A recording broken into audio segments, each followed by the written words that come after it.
ప్రపంచంలోని అతిపెద్ద రాజ్యాంగాన్ని, అతిపెద్ద ప్రజాస్వామ్య దేశానికి పరిరక్షణ కలిగించిన రోజు, మన రాజ్యాంగాన్ని రాజ్యాంగ పరిషత్ ఆమోదించిన రోజు కూడా ఇప్పుడే చాలా మంది మాట్లాడారు. భారత రాజ్యాంగ నిర్మాత డాక్టర్ బిఆర్ అంబేద్కర్ సారథ్యంలో 2 సంవత్సరాల 11 నెలల 18 రోజుల పాటు సుదీర్ఘంగా ఆలోచించి రాసినటువంటి రాజ్యాంగం.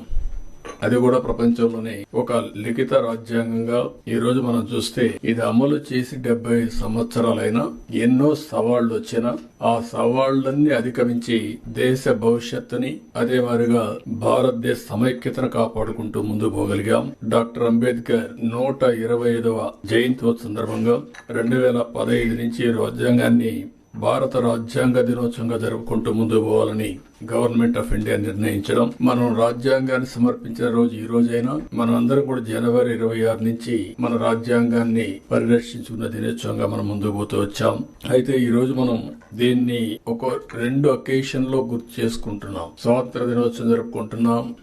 మొన్నటి వరకు జనవరి 26 రిపబ్లిక్ డే మాత్రం జరుపుకున్నాం. ఎన్డీఏ గవర్నమెంట్ వచ్చిన తర్వాత రాజ్యాంగాన్ని ఆమోదించిన రోజు కూడా మనం జరుపుకోవాలని నిర్ణయించడం అనేది చాలా ముఖ్యం. రాజ్యాంగాన్ని ఇప్పుడు మనం అందరం కూడా మన మైండ్ ని కంట్రోల్ చేయాలన్నా, కండిషన్ చేయాలన్నా ఏ రిలీజన్ సంబంధించి ఆ రిలీజన్ రిమైండర్ కింద చేసుకుంటూ వస్తున్నాం. హిందువులు చూస్తే దేవాలయాలు పోతారు, భగవద్గీతను ప్రాక్టీస్ చేస్తారు. క్రిస్టియన్స్ చూస్తే చర్చిలకు పోతారు, అక్కడి నుంచి ఏదైతే బైబిల్ ఉందో బైబిల్ ని చేస్తారు. ముస్లింస్ చూస్తే ఎక్కడ మసీదుకి వెళ్లి ప్రతి వారం కూడా మసీదుకి వెళ్లి అదే సమయంలో ఖురాన్ ని ప్రాక్టీస్ చేస్తా ఉంటారు. అలాంటిదాన్ని మనం కూడా ఆలోచించాల్సింది. భారత రాజ్యాంగం అన్ని మతాలకు, అన్ని ప్రాంతాలకు, అందరికి కూడా ఒక పవిత్రమైన గ్రంథం ఇది. ఆ స్ఫూర్తిని కూడా ఒకసారి గుర్తు చేసుకోవాల్సిన అవసరం ఉంది.